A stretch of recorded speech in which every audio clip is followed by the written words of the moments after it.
So for today's true crime video, we will be discussing the unsolved case of the Menendez brothers, Lyle and Erik. Now, if you know about them already, you may be wondering, why am I saying unsolved if the verdict was guilty and they are now doing life without parole? And that's because after 36 years, there has been newly discovered evidence that could potentially make this case unsolved. This case took place at a time when child abuse was under the table and treating children like property instead of a human entity was normalized. But it is now 2024, and as we all have witnessed with others, money does make you powerful, but power doesn't make you exempt. Welcome back to another episode of JazzyXcrime. This is the unsolved case of the Menendez brothers. Jose Menendez was born in the vibrant city of Havana, Cuba in 1944 into a very talented family. His dad was known for his skills on the soccer field and also ran his own accounting business. And his mom, an impressive swimmer, had her name etched in the Cuba Sports Hall of Fame. Jose grew up alongside his two older sisters, Terry and Marta, in a household filled with achievements. Jose's childhood in Cuba was adored, and he was so spoiled by his mother's affection, which led him to become quite the handful, earning a reputation for being a bit of a troublemaker, so much so that his parents were unable to control him. The political landscape of Cuba changed dramatically in 1959 when Fidel Castro came to power. And because of that, Jose's parents made the decision to send him to the United States in hopes of a safer, more stable life. So, teenager Jose landed in Hazleton, Pennsylvania, where he lived in his cousin's attic. Despite his language barrier, Jose dedicated himself to learning English and keeping up his grades in high school. Like his mother, was an excellent swimmer, and his skills earned him an athletic scholarship to Southern Illinois University. And it was here that he met Mary Louise, also known as Kitty Anderson, who was a senior at the time. The two fell in love, and despite his family's concern about their age difference, they married in 1963.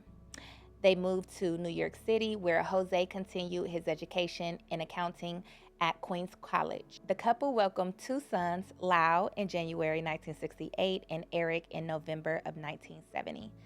And Jose was more motivated than ever to build a successful life in America now that he had started his family.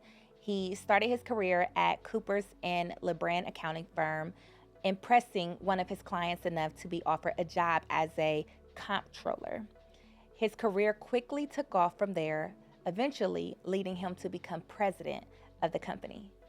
By the age of 35, Jose had climbed the corporate ladder to become the executive vice president of U.S. operations for Hertz under the RCA umbrella. He played a crucial role in the company, later moving to RCA's records division, where he was a big part of the change of the brand that made them successful, including expanding its Latin music catalog, and he signed high-profile singers. Now, Jose says allowed his family to move from New Jersey to upscale neighborhoods of Calabasas and then Beverly Hills in California. However, his drive for success also came with a tendency to show off his power and status, especially in the way Jose treated employees and service staff. His son Erik used to win his swimming races easily, but Jose would yell at him, and it seemed like Jose was trying to make Erik better at swimming, but he was just too intense, and he made Erik feel like he was never good enough.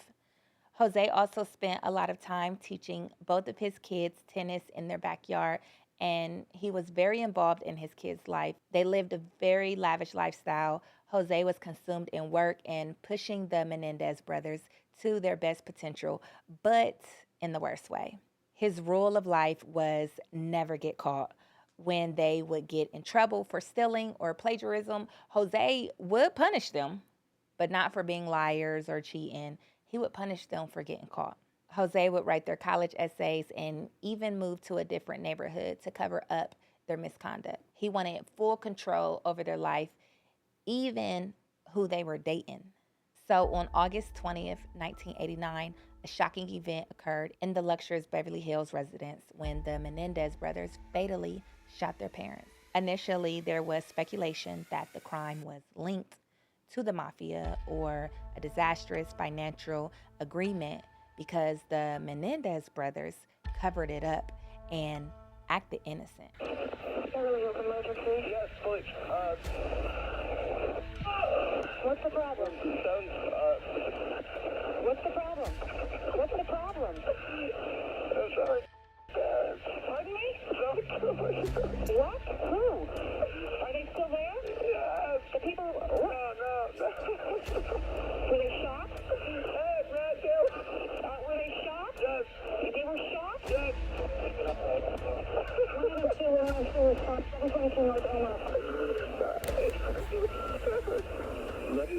Who's the person that was shot? My mom and my dad. Your mom and dad? My mom and my dad. Okay, hold on a second. Okay, we're on our way over there with the ambulance. Okay, I gotta go. Okay.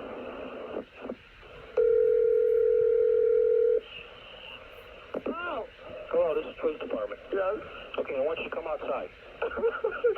Okay, just come out the front door and my brother. However, by March of 1990, Erik confessed to his therapist that him and Lyle shot their parents in the face to free themselves of their father's abuse, and they shot their mother to take her out of the misery of her depression. The Menendez brothers presented a case suggesting that the brothers were compelled to act in what they believed was self-defense, driven by a fear of their father, whom they claim had a history of abusive behavior toward them, and their mother, who enabled this abuse. During the Menendez brothers' trial in front of separate juries, attorney Leslie Abramson called on more than a dozen family and friends to bring their stories of the Menendez brothers' emotional and sexual abuse to light. Each brother said Jose had molested them. Lyle from ages 6 through 8, and then Erik was molested for roughly 12 years from ages 6 to 18. And Lyle also testified his father punched him in the mouth and stomach and sometimes whipped him with a belt. With his unhappy suicidal mother was so consumed in keeping her husband that she ignored the abuse going on in her house, talking to her therapist about how much she hated her boys because she felt like they came in between her and her husband's love. The Menendez brothers also said humiliation was a normal exchange for the Menendez brothers to behave and keep up this image. But after the Menendez brothers' initial trials resulted in hung juries, a judge determined in their retrial that Lyle and Erik's lawyers failed to show solid proof of their father Jose's alleged abuse, in return changing the reason for murdering their parents to get their inheritance. And the brothers were convicted on March 21st, 1996 of life without a chance of parole. Now, here we are in 2024. After they have served 34 years in prison time, some new evidence has came about that proves that Erik and Lyle were actually telling the truth about their father's abuse.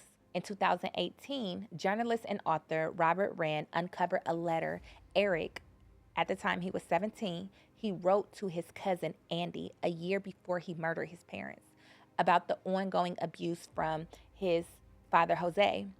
This letter was never brought to court though during when they had went to trial, but Andy did testify on the Menendez brothers' behalf, sharing stories that Erik had told him what Jose was doing to Erik at the age 13, but he didn't have proof. It was just hearsay. So the prosecutor said that cousin Andy was lying. And part of the letter reads, "I've been trying to avoid Dad. It's still happening, Andy, but it's worse for me now. Every night I stay up thinking he might come in. I'm afraid.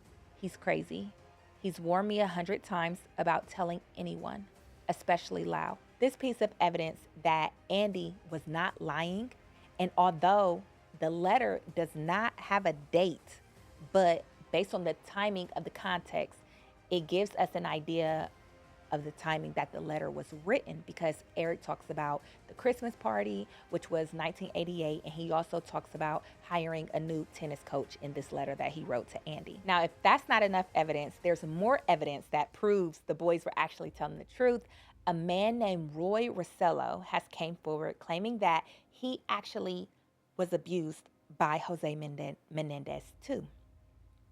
Roy was a member of the boy band Menudo, which was big in the late 70s, mid 80s. And Jose was working at RCA, and RCA just signed a record deal with the band Menudo. Roy was only 14 years old, and he was a member of the band. And Roy's manager, Diaz, who also is a child molester, might I add, told Roy to go to Jose's house where he was offered wine and then had no control over his body, is what he says. And that's when Jose took Roy upstairs and raped him. Now, Roy, who also has a documentary about his abuse, says that Jose did this to him 2 more times after that, before and after their performances. So if this is proven that the Menendez brothers was telling the truth, this could change the whole trajectory from a murder case to a manslaughter case, which would be a shorter time in prison than what they have already served. One thing that can hurt the case is that cousin Andy has passed away. He passed away in 2003, and he never mentioned this letter in trial. So their lawyer has filed a petition with this newly discovered evidence, and now it's just a waiting game for the Los Angeles County District Attorney's Office to investigate the claims made in this petition. So stay tuned, as it is still unclear when a judge will rule in this case. But to hear more Family Feud cases, click right here. To subscribe to this channel so that you never miss another video, then click right here. I love you, and we shall talk again in the next episode of JazzyXcrime.